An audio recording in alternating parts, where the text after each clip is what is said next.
Escape to the metaverse. Better act like you know, yeah. You are now tuned into the Matthew Rizzle show, yeah. Escape to the metaverse.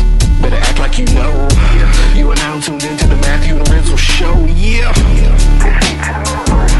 Better act like you know, yeah. You are now tuned into the Matthew Rizzle show, yeah. Escape to the metaverse. Better act like you know, yeah. You are now tuned into the Matthew Rizzle show, yeah.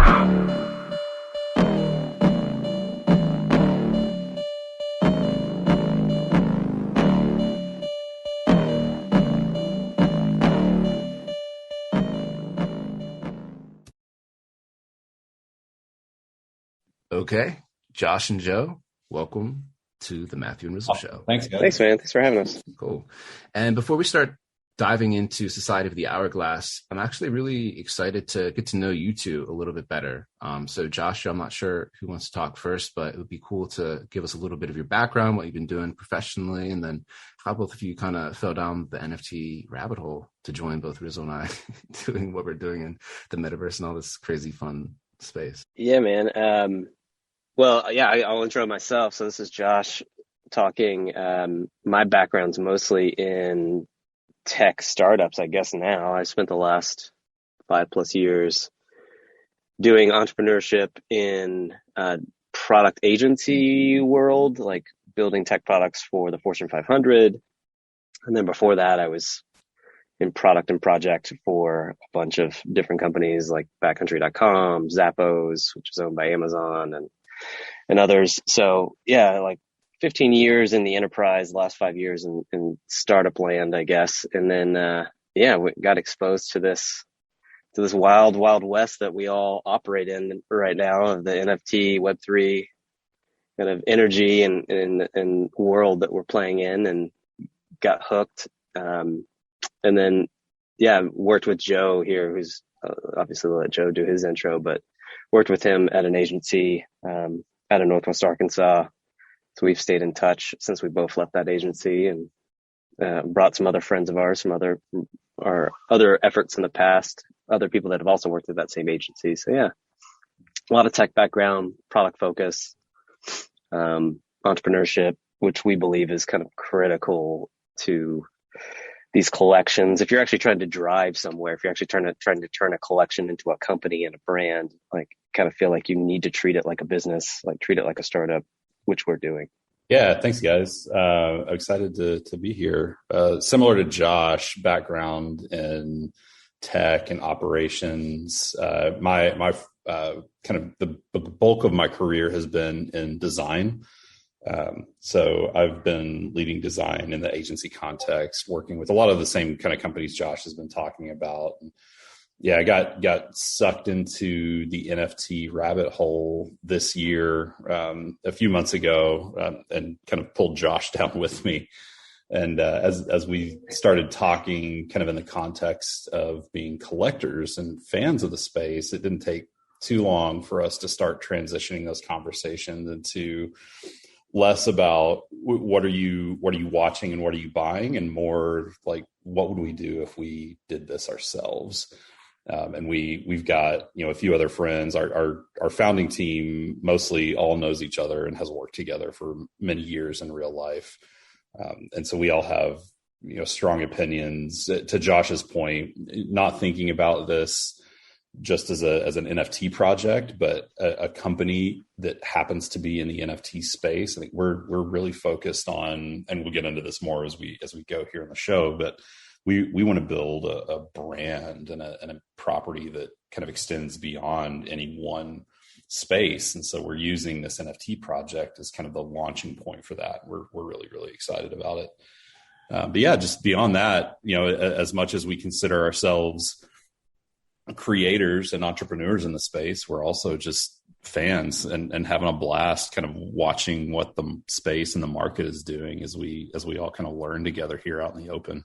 Yeah, it's absolutely wild how you can go from fan to a builder or creator, like in the snap of a finger. Honestly, it's the most exciting and dynamic space because of that, like, ease of transition and being able to jump between those two roles, and often straddling both at the same time.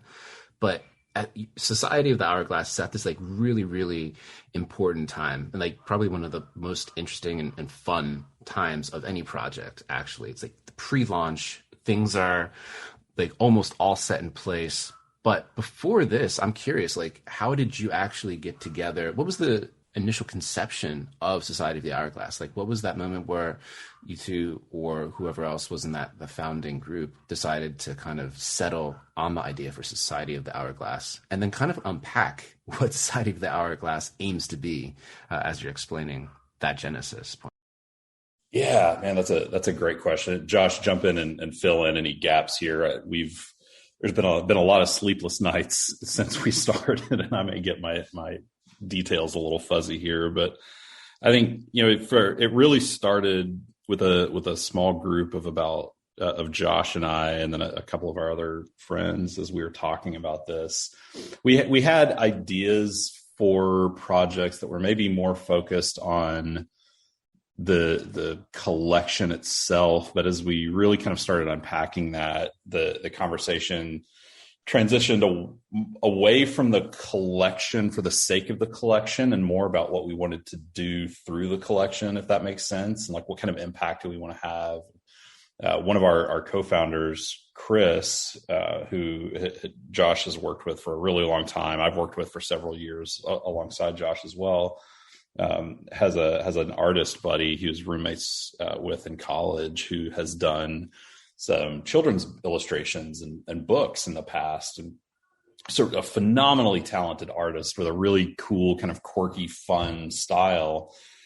So like, we should talk to Mike and kind of get his take and see what kind of characters he might bring to life. And I don't even remember specifically how we got down the path of this group of time traveling characters at this point, but the gist of the story that we're building is that we've got these 12 competitors that are all kind of competing on these trials through time to join the Society of the Hourglass. And the Society is this kind of secret organization that's always existed behind the scenes. It has kind of been powering some of the significant advancements in technology and information throughout human history. And so it's kind of like the unfair advantage of all these famous, historical figures. And we want to use the context of the Society of the Hourglass to make a really big impact in education in a few ways. Like, one is we think we have this really interesting and fun property that we can kind of teach history through. But even more than that, we also want to be focused on teaching the future and introducing the next generation into NFTs, right? Like we believe that the next generation is going to grow up NFT native in a way that like kids today don't know a world without a smartphone. And so the more kind of ingrained we can be in that cycle and that process, I think the more impact we can have. And so that's where, some of our conversations kind of started turning. Is like, well, if we want to have that kind of impact, and we believe that we can help be an on-ramp into NFTs, because as much excitement and fun and kind of intrigue as there is in the space right now, there's also a lot of friction. Like Web3 and NFTs are very much in that early adopter cycle, and it's not super accessible to most people, and not just financially because they're getting more and more expensive, but even just the process of setting up a MetaMask wallet, or on the creator side, like even knowing how to go about creating a generative collection and deploying a smart contract and all these things. So we started thinking about how to use the collection to teach people about that, how we could provide tools, which I'll let Josh speak to a little bit more here in a minute, that help creators get involved in an easier way, so that as we're teaching people about NFTs, they now have what they need to go and start experimenting and creating. So we've got some cool things on our roadmap that we think are going to start pushing the brand in that direction. One of the things that we're super excited about is doing an illustrated like seek and find book, like Where's Waldo? That we all grew up doing Where's Waldo books, and we're going to have that for the Society of the Hourglass, and it's going to feature some of the generative characters in the main collection. I think as soon as we launch, that's kind of item number one is moving directly into production of that book. And so we've got some really fun mechanics. We're introducing a lot of kind of gamified experiences into collecting for our project through our mint passes and some of the additional utility that they have. So we're kind of introducing decisions that collectors will have to make around, do I redeem for the NFTs and this other utility? Do I hold it because it's going to have value beyond just the redemption? And it's been really, really fun to kind of game theory those things out. And then something that we're super excited about that we just announced to our community a few days ago is that we've officially signed an agreement with an LA-based media production company that has shows on Netflix and Disney Plus. They're going to come in and help us create a proposal and pitch an animated series for the Society of the Hourglass. Kind of the grandiose vision that I like to talk to people about is like, I want to see people in 30 years reminiscing about how they remember reading and watching the Society of the Hourglass stories when they were kids. And that's what kind of taught them about NFTs and got them involved in the space. And so we're taking those steps to try and make that happen today. Josh, anything I missed in there? You did great. I would call out maybe two quick things. One is, the opportunity to, Joe talked about historical characters and competitors, and it's kind of a lot to unpack in the society narrative. But what this really felt like an opportunity as we were going through this to surface characters from history that are lesser known and more diverse, kind of representing stories that don't have a voice out there sharing them on a regular basis, at least not, from a US based point of view. Like these aren't the historical characters we learned about as kids. And so, how do you surface these stories and share a more diverse kind of cultural narrative throughout this both the book and what is going to be an animated series or film? So I'd call that out. And then maybe too, just to say, like, the Jump Cut Media, which is they're essentially acting like an executive producer on this, proposed show or series or film or whatever it ends up being as we go through that process. Their whole narrative too, like how we got aligned, was they were talking about how do we bring Web3 to Hollywood? Like, how do we flip this thing on its head to where the elites of Hollywood who kind of drive what shows make it, how do we flip it on its head and put the community first? Like, how do we build a community first show or film, and which aligned very much to how we look at the community and how Web3, I think in general, looks at communities. When you think about DAOs and you think about all the things that are kind of shifting right now, where it's like, the masses get to say what happens. Like, our community is going to vote on what, voice actor is going to be Harriet Tubman and those kinds of things. And they're going to get to have some lore creation around secondary characters, which might end up being their NFTs. Like, hey, here's my NFT. We're going to use it in the show. And I get to help craft their backstory and their origin story. So I think there's really compelling different things happening with our collection. And this isn't a project. Like, this isn't an NFT project. This is a entertainment brand, like a cross-media entertainment brand being built. NFTs just happen to be part of how we're approaching kind of the community building and passing through, some ownership in this thing that we're building together. Dude, I appreciate your approach. Also, I just want to say, like, I feel like I know how this went down. Y'all are watching Bill and Ted's Excellent Adventure, right? That part where they stuff all the people from famous history into the thing, and they teleport them. I know how you guys figured this out. Anyway, it's really cool, man. I really like the historical slant, the educational slant on this. I feel like the thing you've mentioned a couple times now about sort of like approaching this as like a startup as opposed to like a series of collectibles is something that is like often overlooked and like very baffling to people somehow. I don't like really understand why that's like it's overlooked so often as like the secret sauce. But I truly believe that is. Can you unpack that a little bit as well, like just in terms of like how you approach that? Because I'm like the art is dope. Mike, I believe you said, is the artist. Yep. Mike's art is very dope. The historical characters are cool. The roadmap, I know you guys are trying to get out in front of like the the media play. Love Where's Waldo, man. I grew up like, Where's Waldo? I would love to see my NFT in a Where's Waldo. But I'm like, okay, your roadmap looks like a very cool roadmap. Your collectible looks like a very cool collectible. In terms of like your mindset or approach to approach this like a startup, like how does that look different on the ground floor rather than a series of collectibles with like a cool angle? Yeah, that's a great question. I think that gap is something that I think we've felt and experienced as collectors too. I think one of the things that seems like it maybe contributes to people not thinking about it like that is the fact that it is so early in the space. Like there's very much this kind of like hacker garage band vibe in the space right now that's really cool. And it makes it so that anybody can kind of get started and do a collection.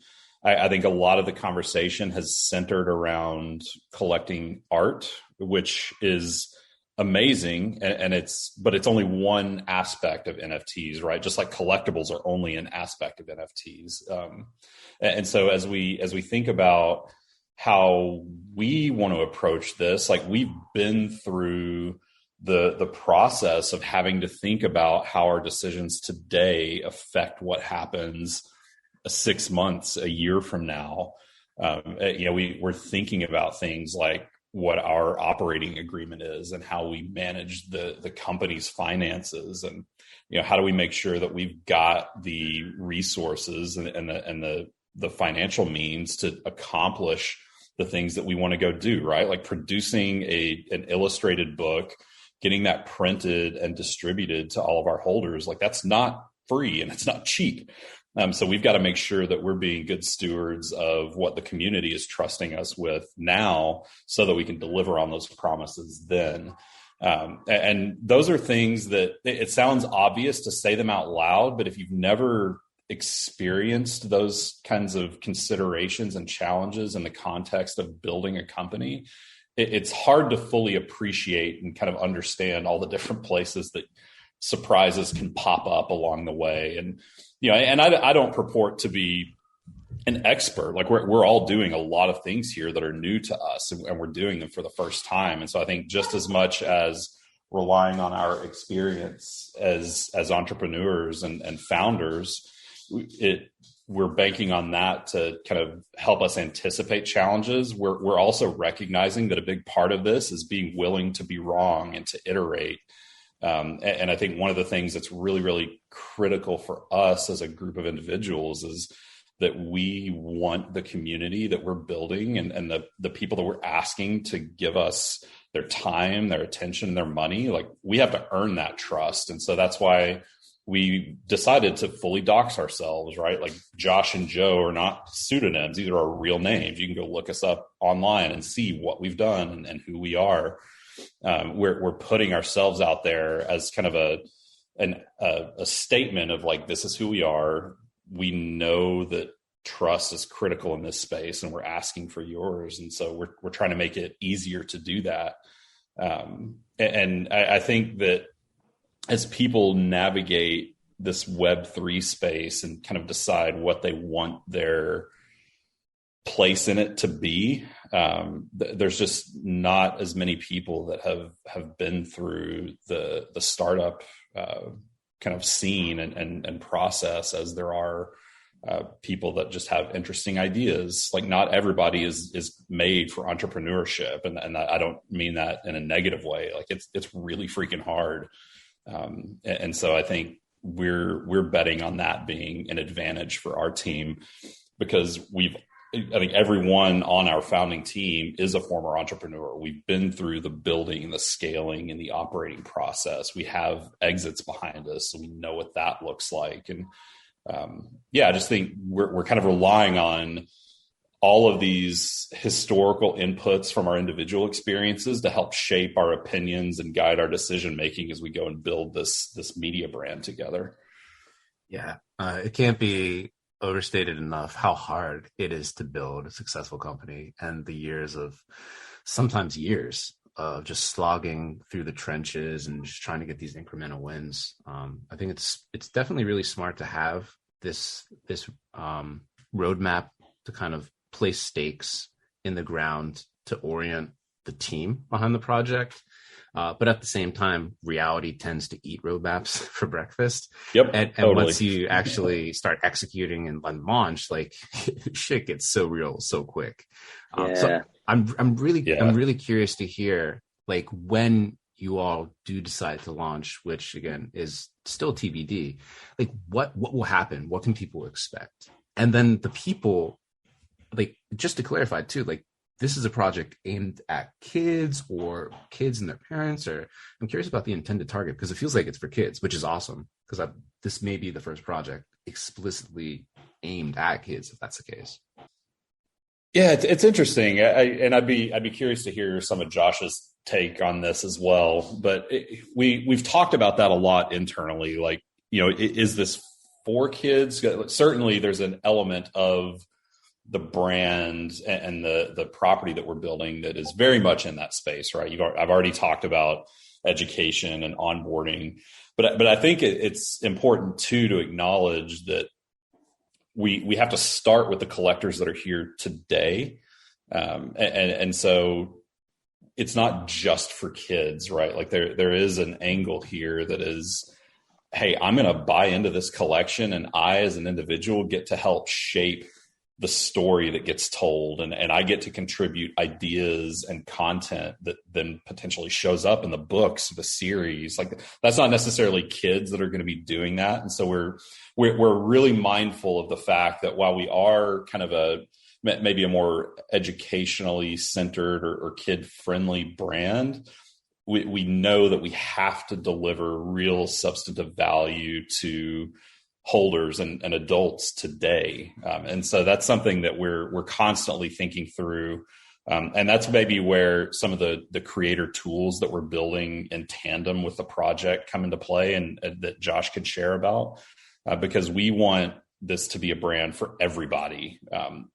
Again, kids are definitely a part of that, but they're not the only part of that. And so I also think that you're going to see the messaging really start to take shape and get refined depending on which aspect of this property we're talking about. Like when we, inevitably do produce the series or the animated film, like, yeah, we're probably going to market that much more heavily towards kids. Whereas the NFT collection, especially right now, is we're focused more on the people that have the liquidity and the interest in contributing to an IP in this way. So it's a multifaceted approach that I think we have to take into account the context for which part of the brand we're marketing at any given time. Yeah, just to add, I mean, it's an NFT the whole family can collect, right? Like, this is, dude, I mean, you guys are Matthew, I know you're a parent. I guess, Rizzle, I didn't hear if you're a parent or not, but there's, I mean, if you've read a book with a child before, like, it can be mind numbing, right? Like, can we create a book that has a little bit of a narrative to it, seek and find, that's fun to read with your kids? Can we create, like, we believe there's a nostalgia approach to Mike's art that appeals to people of a certain generation that are likely parents now, that, like us, like, it appeals to us. Like, this is, Where's Waldo meets National Treasure meets Schoolhouse Rock, right? Like, it's like that kind of fun art style that you can relate to. Like, it feels like something that came from your childhood. So I think that's unique and different, and trying to get to that place where, yeah, you could show an NFT you own to your family and be like, yeah, like, hey, let's go find this NFT in the book right now. So, like, trying to bring it into that, to a more mass market appeal, I think is interesting. And it's a challenge, right? Because most of the things out there, like, I mean, we have friends that have collections that are basically derivative collections of other things that have popped, right? Like another Cryptotoad or Crypto derivative, or another Bored Ape derivative.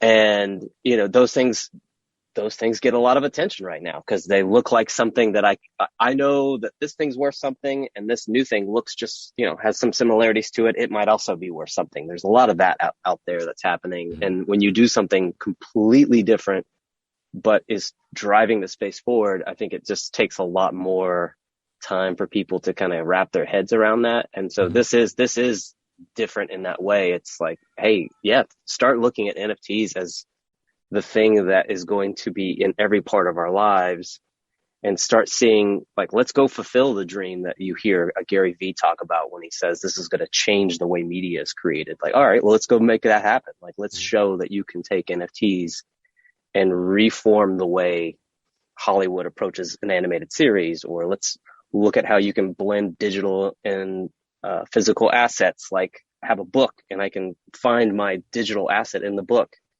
And maybe even do a little bit of education at the back of the book around the fact that there's an NFT collection out there for people that just bought the book and weren't exposed to this originally through this NFT collection. So I think that's both new, different, and difficult for some collectors out there to kind of grasp their heads around, because it doesn't look like another ape derivative or a doodles derivative or a cryptos derivative. And then, to speak to Joe's comments around tooling, like, we're kind of standing up two companies at once, and we are standing up companies. Like, there are real entities that are going to be stood up post mint. Joe's going to be the CEO of the entity that runs Society of the Hourglass.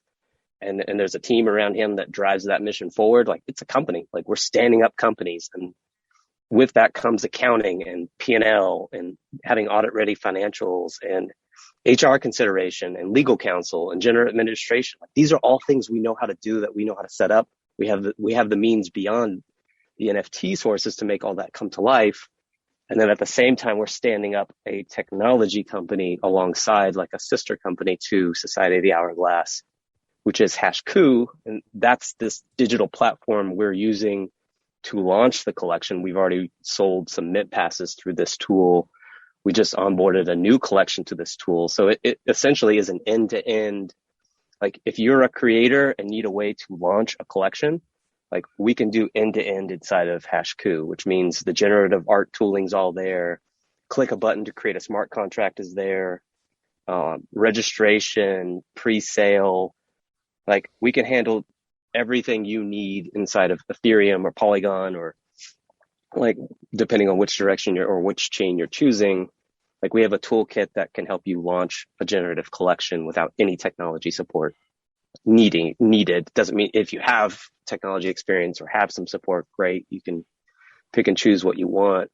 But the only thing we're asking in exchange to use that toolkit right now is Society of the Hourglass members get pre-sale access to your collection, or give us some free tokens we can give away to holders. Like, that's this kind of connectivity between these two entities that we're planning on for the next, at least foreseeable future, at least next 6 months. So yeah, there's a lot to unpack. We got a lot going on between the two things, but the tooling that Joe's referring to is HashCoo, is this platform that we're using to launch Society of the Hourglass. And Society will be the Genesis collection that, as we add pay to play tools or premium tools inside of HashCoo, a Society holder will never have to pay for those things. So when we're planning to do tooling that will help the collector for portfolio management and taxes. So that'll roll out pre-March. And some other tooling like that most people will have to pay for. If you're a Society holder, you don't pay for those features. So I'm a parent. My son just turned 9. My daughter's about to turn 6. So in a lot of ways, I'm probably, like, very much within your target demographic on the kid-friendly side. The toolkit side is not my jam, to be completely honest with you, although I'm sure that does appeal to a lot of people. But as a parent, man, I can confirm what you guys had previously said, that there's a lot of stuff out there that really, really sucks. And I feel like you're actually treading into, like, waters where, like, 99% of stuff sucks when we're talking about, like, the overlap of, like, educational and kid friendly and, like, is fun. And that's, like, a really hard thing to, like, intersect.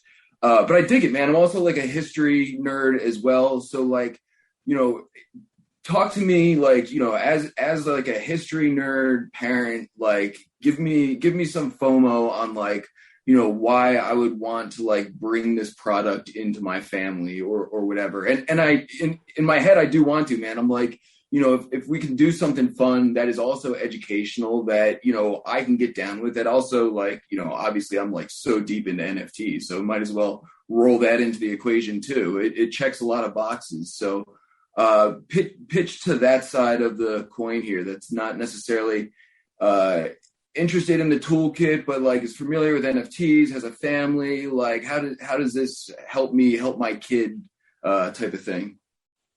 Yeah, that's a great question. I'll maybe wax poetic for a minute and kind of in a roundabout way, hopefully answer your question.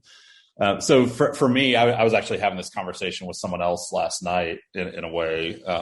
The question was like, why NFTs and why the Society of the Hourglass thing for me, and why am I spending so much of my time doing it and building it?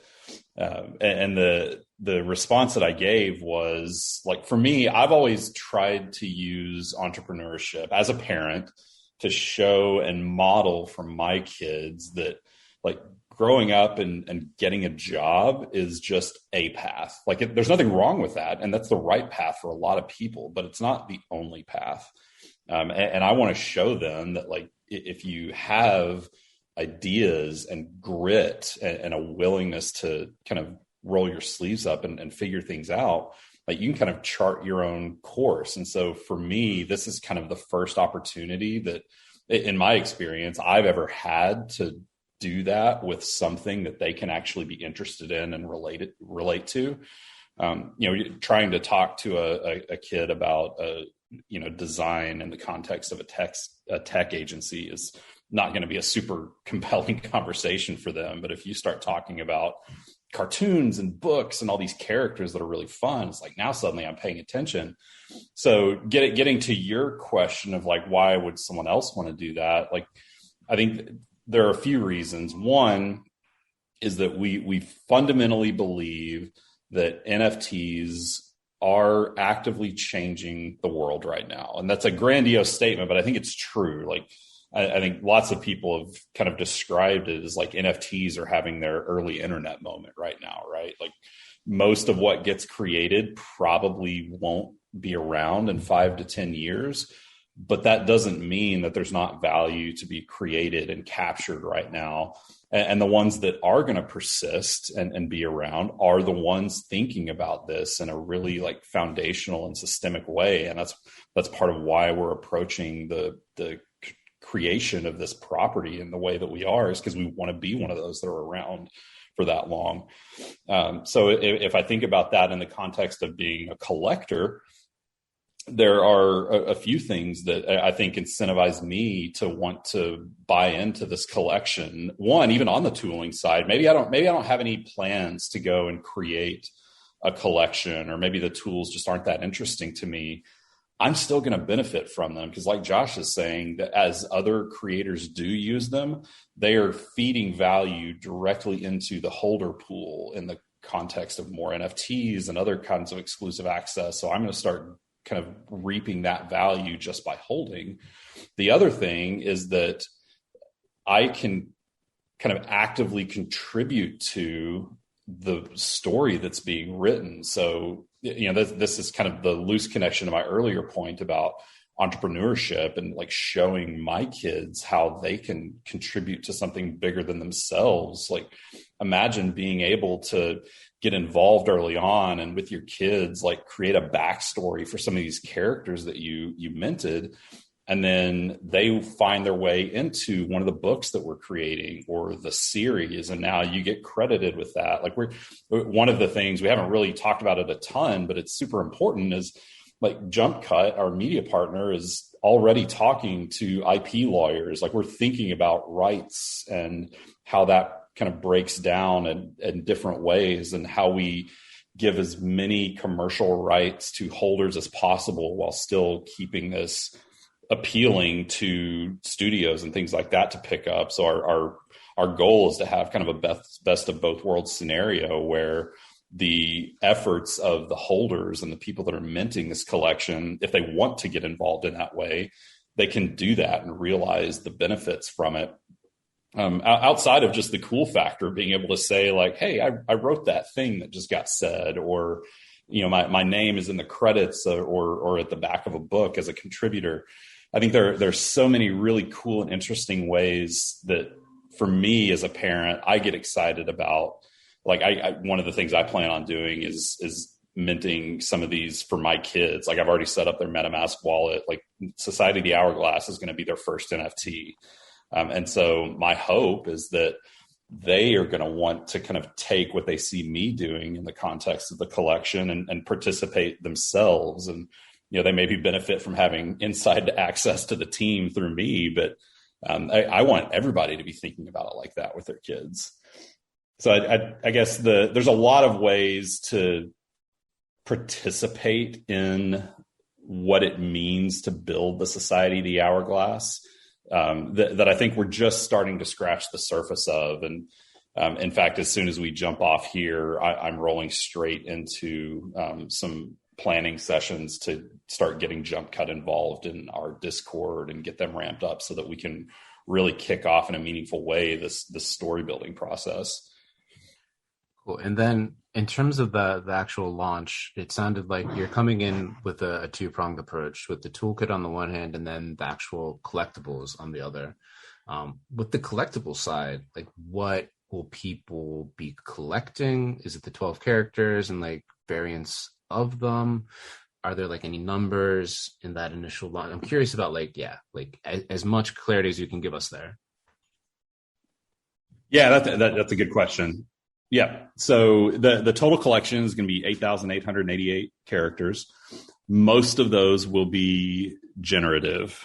So we've got, I think we're at 10 different eras throughout time. So we've got like a 90s yacht club. We've got medieval Europe, feudal Japan, cyberpunk LA, Wild West, some other really fun ones.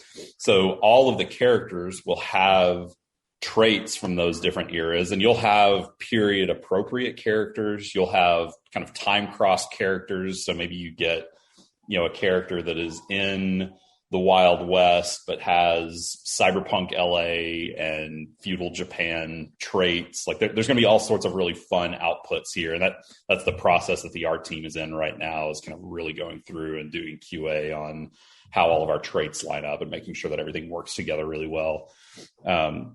We've got a ton of different base types. I think one of the things, if you browse through the sneak peeks in our Discord or the things that we've posted on Twitter, you'll notice that we aren't just recycling the same base character the way that most collections do. We've got 6 different character types.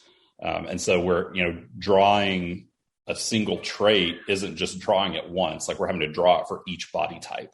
And so the thing that does, though it creates a lot more work for us, we feel like it's worth it because the net result is a collection of generative characters that someone in our community aptly described as like they all feel like they're unique one-on-one illustrations, which is really cool. And then on top of the generative characters, we also have these 12 competitors that I've talked about. So you'll have all of them through a handful of the time periods. We've got the stewards, who are a smaller number of characters that are already in the Society of the Hourglass. We've got a robot assistant, Nigel. Like if you're in our Discord, Nigel is the bot that's kind of powering everything. And so we're bringing him to life through in our community right now and giving him kind of a personality in a way that's been really fun to build. And then we'll have maybe a few other surprises thrown in throughout there. So it's going to be this really interesting mix of one-of-one characters and generative characters that all kind of relate to the narrative that we're building, if that makes sense. No, 100%. Totally, man. I was just gonna say it makes sense, but there's like a lot of sense to be made, man. This is like truly like a big undertaking that you guys are putting out here, like obviously way beyond just like a straight up series of like 8,888 random gen characters or something. Yeah. Totally. Yeah. Our challenges as a team do not stem from a lack of ambition. That's for sure. I believe it. What, just in terms of like, I know you mentioned a couple other projects, and maybe this is like a good segue because normally, we like to sort of rifle through people's crypto wallets and see what kind of stuff you guys have been collecting or are interested in on the side. Do you guys collect NFTs on your own? And if so, like, are there other like projects or things going on out there that either you really like or have taken inspiration from? Anything like that? Yeah, totally. Josh, you want to go first? Yeah, I'll jump in. I do think, yes, we are definitely collectors and have gone through that evolution that probably a lot of people go through of like, we've been flippers for a while and then you turn into like a real collector over time. And so I think we've been inspired by the blue chip type collections in terms of how we approach our rarity and ultra rare. Like, how do we make sure it's clear? Like right now, it looks like a lot of one-of-ones. So we're doing some things on kind of the final polish and finish of the collection to make sure it's very clear when you've got a competitor, right? Like that needs to stand out. So we've got some banners and things we're adding, but like having a clear, I don't know what you would call it, but like stratification maybe of your rarity, right? Like it's very clear what's common, but there's even within the commons, there's these rare, like we have a bunch of really cool companions that help make that feel more rare. And then there's very clear like one-of-ones and more rare competitors. So I think been inspired by other collections on that side. But yeah, in terms of being a collector in general, like, dude, I mean, we can unpack some thoughts if you want here, where it's like I've been in the camp of I'm kind of consolidating or working towards consolidating down to the collections I feel like are actually play out long term. Because I'm starting to get who to are you that cutting, and then who point stays? where I'm like, man, when you yeah. So I'll tell you straight up. Yeah, I just sold a doodle the other day when it was peaking because I was like, and I'm going to buy back in, but I'm like, I can just see the wave. Yeah. So, and it's already down since I sold. So I'm like, I can see these waves coming. I'd like to own them. I've owned 2 mutants now in the past. I'll probably buy back in on that one at the right time. I'm just waiting for this kind of seasonal shift. I have a lot of opinions around what's going to happen with tax harvesting over the next month. Like people are going to sell. How many losses are people here on this call holding, right? Like I've been holding losses. I know me and Joe have held the same loss in the 7s. I finally dumped that. So I just think there's going to be a sell-off. We're going to have this is not financial advice, just my opinion, but like we're going to have another run on ETH. So I'm like, yeah, I want to see, I'm clearing some stuff out of my wallet so I can, rebuild my ETH stack and then go back in at the right time, maybe towards the end of the year, just before the beginning of the year, as people are doing their like tax harvesting sell-offs. I want to scoop up the ones I believe in, like the doodles, like mutants. There's a few others that I like. But yeah, that's kind of my general mentality and thought process right now. Would love to hear you guys' take on this. Like, what are you doing as collectors? Because you guys are in the space on a daily. Yeah, for me, a lot of my key core focus for like for this year has been doubling down in the metaverse. So, Rizzle and I, we co-created and co-operate the weekly with Meetup that we usually hold in crypto voxels, but through like those insights, I've gone in pretty heavy in terms of like acquiring even more land in Sandbox, more sand in that game, which is, I can't even believe that like frickin' Zuckerberg has tried to take and co-opt the term metaverse. And I mean, yeah, but doing a great service for everyone that's been voting in this space for so long, just like popularizing the term. And I was just home driving through Philly, listening to KYW 1060 radio, and they're talking about the fucking metaverse. And I'm like, what is going on in this entire world? So thinking long term about how people operate in these spaces and like what the most fun part is, which is like the community game play. That's where I've been focusing a lot of my main collecting. I've been here and I was brought into the space by the artists. I collect what I love, and it doesn't matter what happens to individual markets. Like I'm in it for the art on that side. But when it comes to the metaverse and owning land and like doing anything that I can, like buying freaking statues and things to place in these spaces that we start designing games around. That's my focus at this point, at least. Collectible projects, like you said, they come in waves, they crest and peak and sometimes crash and really wipe out a lot of folks. But sometimes they do keep coming back bigger and bigger. You have these classics like punks, right? You have interesting projects like apes that really started to innovate on the commercial side of things, which I think sort of dovetails along the lines of like the DAOs that you're talking about. Like when you own something that you have the actual commercial rights to, you can participate in DAO by licensing your NFT's IP to the project so that you can be in the credits and then start earning revenue in like a legal way. Like that's sort of like the legal unlock of DAOs and NFTs. At least that's what I've heard, and I'm running with that. But yeah, that's my side. Rizzle. Dude, I need a consultation with you or something. It is my strategy. It's a good question. I hold like a little bit of everything. I feel like my overall strategy has been, I feel like at this point you can sort of tell who's around and in it for the long haul.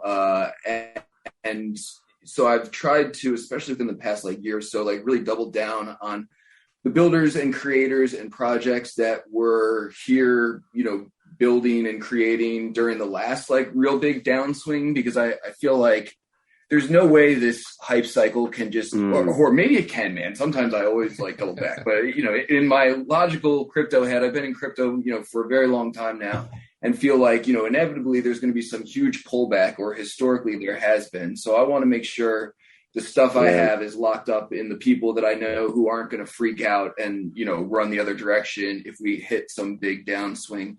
And then obviously I feel like just like everyone, I throw a few like random darts at random things every now and again, hoping to, you know, hit a big, you know, 20x and scoop up some more OG stuff. But, you know, I feel like the market is, you know, the NFT space is mature enough, at least enough to say like, if everything tanked 90%, you at least know who's still going to be here, like, you know, working with that 10%. So that's sort of been my strategy, which runs a whole gamut of like, you know, really bizarre projects that are seemingly pointless, but I know they're around to, I made it a point a while ago to always have some virtual land just sort of like there. I'm actually like hoping my kid takes an interest in it and like just starts building on it, and it's just sort of like, you know, family property moving forward type of thing. So, but I'm not a builder myself. So, yeah, who didn't go? Someone else is out there. Wait, was it Joe or Greg?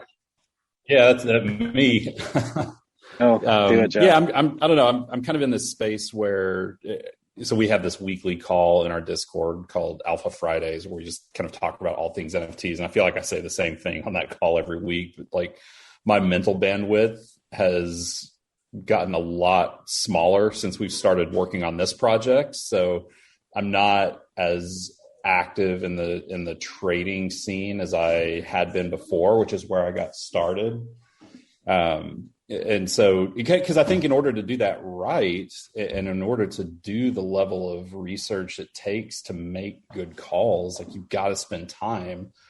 And I just feel like I don't have the time to do that well. So I would rather not gamble with what I'm holding.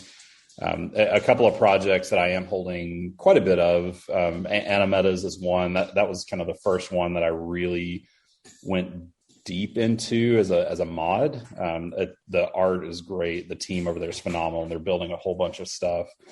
Top Dog Beach Club is another one. That was actually my first ever NFT. And I had an experience over there where I accidentally burned one of my NFTs by making a dumb rookie mistake. And the team and the community like kind of came around me and helped me understand what I did and why I can't get it back. And that was kind of the moment that cauterized for me that like this whole NFT thing was different.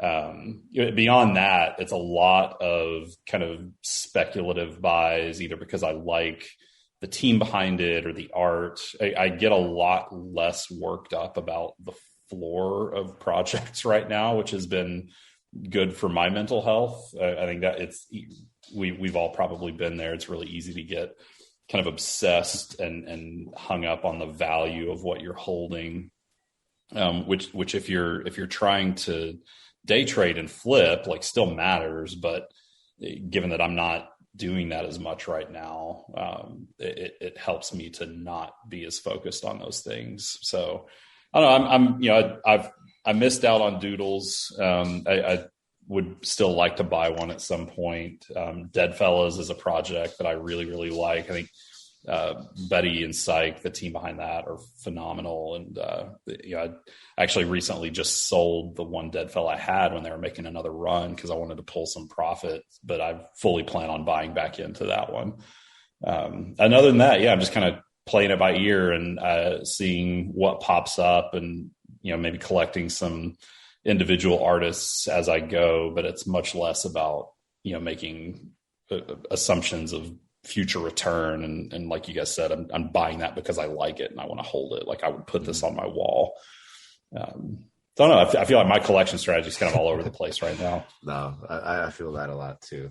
That was fun discussion. But before we do go, I just want to make sure that everyone listening in knows exactly where they should be going. Like, if you have a speaker-friendly Discord, let folks know what your Discord is. If you have Twitter you want them to follow you at, and then like any other dates or events that you have in the near term, let people know what they should be booking in their calendar. Yeah, absolutely. We're Hourglass _ NFT on Twitter.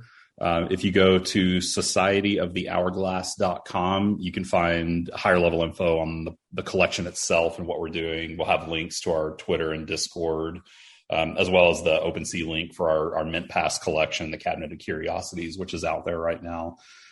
Discord, we're Society of the Hourglass. It is open. Would love to have anybody come check us out and join us that's interested. We do some fun stuff in there every week. We've got trivia. We're rolling out some more games. We have a weekly call called Alpha Fridays where we just hang out on the Discord stage. And it's not just the team. Like, anybody's welcome to come up and hang out with us and chat about all things NFTs. And we're trying to have a good time while we build this property out. And would love to have anybody come check us out that's maybe interested, and we'll answer questions you got. That's awesome. Well, Joe and Josh, it was an absolute pleasure to be able to chat with you and dig into your past as builders, operators, and creators, and then also into what you're cooking up with Society of the Hourglass. So thank you both for jumping onto the Matthew and Rizzle show and chatting with us. Yeah, thank you guys. Appreciate you. Appreciate this. Absolutely. Yeah, I'm going to be doing some research on the stuff you were talking about, Matthew. Right? I need to go deeper into. I think you're right on the game.